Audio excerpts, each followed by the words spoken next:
Hey everyone, this is Kirk here again from OptionAlpha.com, and in today's video I want to talk about how you can scan for trades.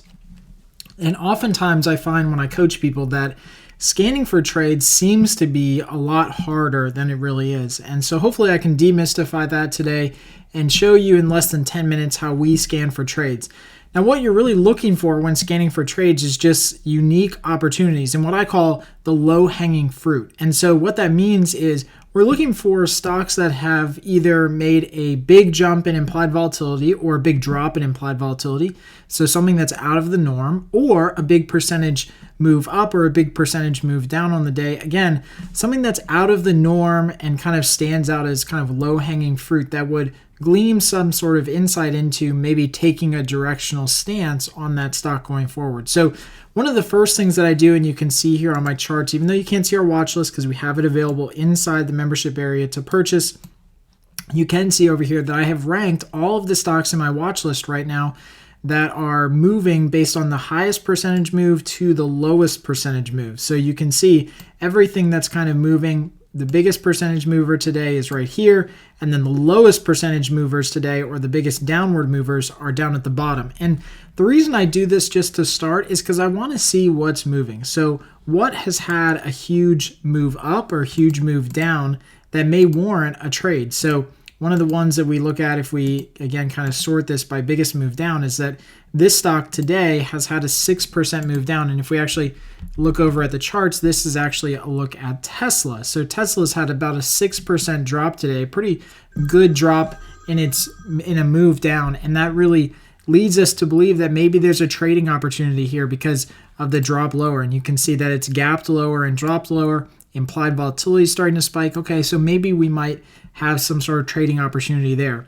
The next lowest one down is going to be PBR. So this is another one that has had a really big move down today. It's the next biggest percentage move down. But you can see after we start looking at the chart here, it's not really kind of a standout. There's no low-hanging fruit. It hasn't gapped lower dramatically. It hasn't popped up dramatically. But implied volatility is starting to steadily rise, and we start to see that MACD is continuing to move higher. So, okay, maybe there's some sort of opportunity there as well. So that's one thing we look for, is we definitely look for those stocks that have made big moves. That's an easy way to find new things to trade. If it's something kind of in the middle of the range here, like this stock, for example, it's down about 0.5% today. This is Netflix. Not really that big of a move for us to really, go after. It's not. We can trade this stock, but that doesn't mean that we should trade it because it's not doing anything major today. It's just kind of trading in the same old range that it's been in. And you can see with Netflix, even though it's down on the day, it's just kind of trading in the same range that it's been in. Implied volatility is high, but it's heading into earnings. So there's nothing really to glean out of that. You can just go ahead and skip over it. The other thing that we like to do is sort our list by high implied volatility stocks. So stocks that are new stocks to the list that have recent high implied volatility, we might want to take a look at. So since we look at this list every single day, we know that we've got lots of stocks right now that are over that 50th percentile that we like to see.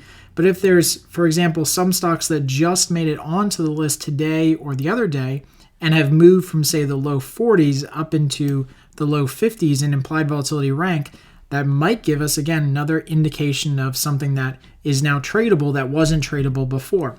So, for example, this stock right here is FXI, and it just moved up to a 52 implied volatility. And so you can see implied volatility actually was higher than 52, but it's now still start to be 52. And so we can look at this chart and say, you know what, maybe FXI is another trading opportunity before it dips under 50, right? So if it was higher before and now it's starting to come back down lower, maybe this is an opportunity where we can trade implied volatility before it really makes a big dip down below the 50th percentile. So, that's the kind of stuff that we're looking for. We're looking for the low-hanging fruit, things that are moving up. I know that today SPY was another trade, and you can see SPY is right here on our watch list to the left.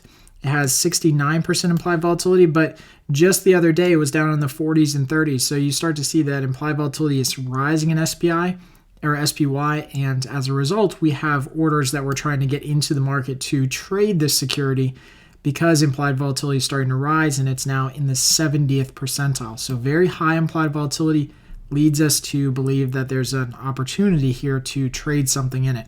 So that's really how we start to look for and scan for trades. There's other ways that you can scan for trades with technical analysis by going through and using the scan tab inside thinkorswim. There's a really cool way that you can study, filter things by different indicators. So for example, if you wanted to look up and pull up all stocks that had, and if I just add that study indicator, had a MACD crossover that was from negative to positive, then you could do that on this inside thinkorswim. So it's a really cool tool to use because you can study filter all of these stocks and look specifically for stocks that have a MACD histogram crossover that went from negative to positive based on some set of inputs. So if we just, again, use this one here, we can go ahead and click scan.